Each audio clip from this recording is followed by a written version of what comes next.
My name is Corporal Jeff Cleland. I was an infantry machine gunner in the United States Marine Corps, 2nd Battalion, 8th Marines Fox Company, with a combat tour in Operation Iraqi Freedom. I served just over 3 years before being medically retired. I've been a civilian for 2,374 days. No job in the civilian world will ever compare to what you did over there. No job in the world will compare to jumping down on the ground and laying down fire so your buddy can run and save your friend. So you can't just go work in a cubicle and you know that, Jim next to you has got your back if something happens. Once you sign that paperwork and you're done, it's gone. I didn't know what I was doing. I just took my truck downtown and went drinking like I did every other night.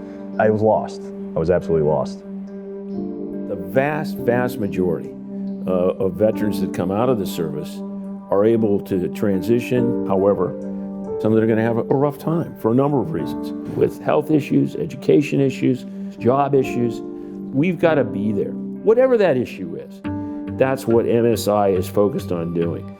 The focus of the Military Service Initiative is to ensure that we leave no man, no woman behind who has worn the uniform. The needs of transition are very individual.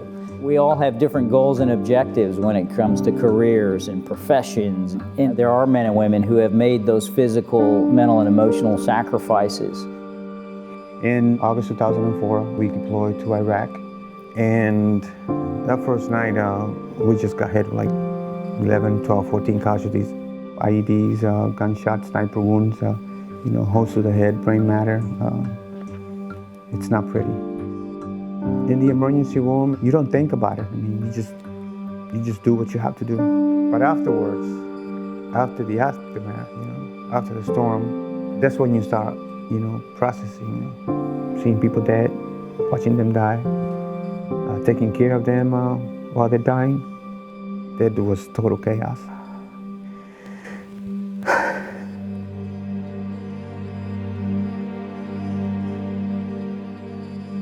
We had a pretty nasty deployment, and since we've been home, we've lost more to drugs, alcohol, suicide. That could have been me. To go into the civilian world and walk in a door of a place you've never been into and say, I just got back from combat, I'm kind of thinking I'm depressed, that's a really hard thing to do. I never wanted to seek help. You don't want to be called a weak, I guess. My wife, Marlene, asked me one time, and she says, why do you cry? I said, I don't know. It just happens. I say we served 25 years. I lived every deployment with Rocky, every trial and tribulation. So the day that I said yes to him, I really did not realize the impact that it was going to have.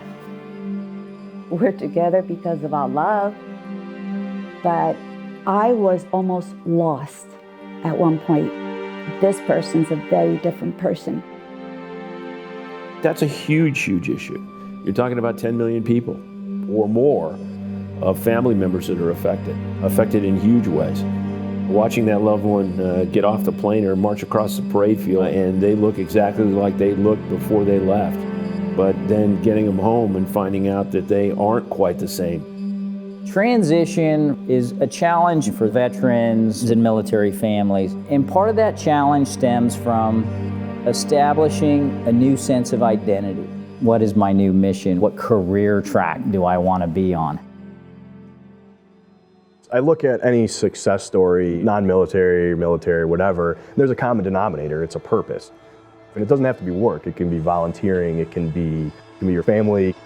After I hit rock bottom, I decided that helping veterans can be my purpose. I can still help people, I can still watch their back, but it's being proactive, it's finding those organizations, it's going out there and asking questions. It stays with you, but I am proud of what I did. I'm honored. I still enjoy the medical field, and I work in the emergency room because I learned so much about the different organizations that are out there. I want to say it all started because of President Bush and the W100. It really did, because I met so many people there, getting together with other veterans, being able to relate to the same thing that they're going through. We all have to take off the uniform at one point in time. What our veterans and military families need to know is that our country will not leave them behind when they come home. And the Military Service Initiative is here to help them and to help our country do just that. It's gotten a lot better. You know, being with my wife, my daughter, Alyssa, 2014, it was a good year. And I'm hoping, 2015 will be even better. I don't know if I'm a success story yet, but an initiative like the Bush Center is doing really could be that one place that saves veterans like myself years of their life. It's a really cool feeling to know that someone that powerful has our back. Over the next 5 years, more than 1 million Americans will complete their military service. And like those before them, they'll face challenges as they readjust to civilian life. They are the 1% of America who kept the 99% safe. And we owe them and their families a deep debt of gratitude. The Bush Center, we believe that after everything they've done for us, we have a duty to help make their transition as successful as possible.